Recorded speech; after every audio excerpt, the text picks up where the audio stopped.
Assalamualaikum warahmatullahi wabarakatuh. Hai, saya Muhammad Nakib Al-Habsyi dari jurusan Psikologi Islam. Di sini akan membahas 5 materi dari pelajaran psikologi sosial.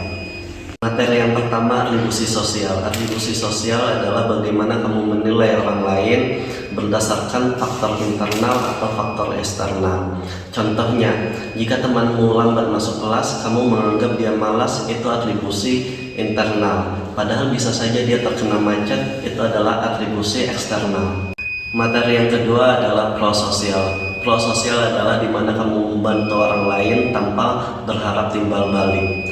Dan prososial memiliki 3 faktor. Faktor yang pertama adalah faktor situasional. Faktor situasional contohnya seperti kamu melihat temanmu yang terjatuh dari motor, kamu akan langsung menolongnya karena itu adalah waktu yang tepat untuk menolong. Dan faktor yang kedua adalah faktor individu. Ketika kamu memiliki empati yang tinggi, kamu akan merasa sedih dan menolong ketika temanmu tertimpa musibah. Dan yang terakhir adalah faktor budaya dan sosial, seperti mana gotong royong.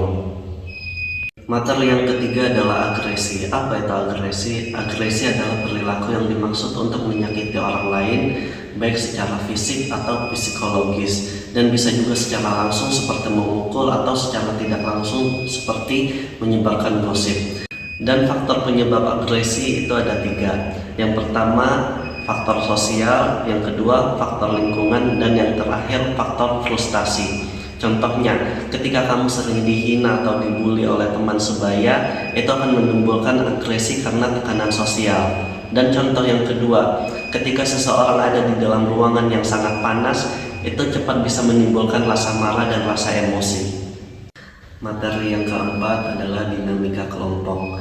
Dinamika kelompok adalah proses psikologi, sosial, dan perilaku yang terjadi interaksi dalam individu dan kelompok. Tujuannya untuk mempercepat pengembangan diri dan efektivitas kerja kelompok.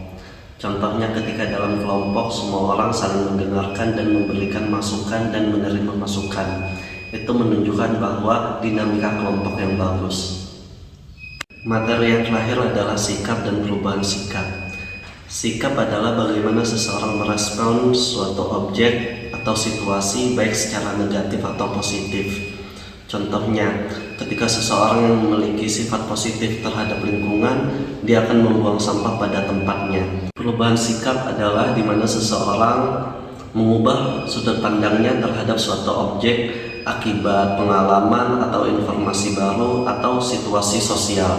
Contohnya, ketika seseorang mengikuti pengajian, dia yang awalnya malas ibadah menjadi rajin ibadah. Sekian 5 materi dari pelajaran psikologi sosial yang bisa saya sampaikan. Assalamualaikum warahmatullahi wabarakatuh.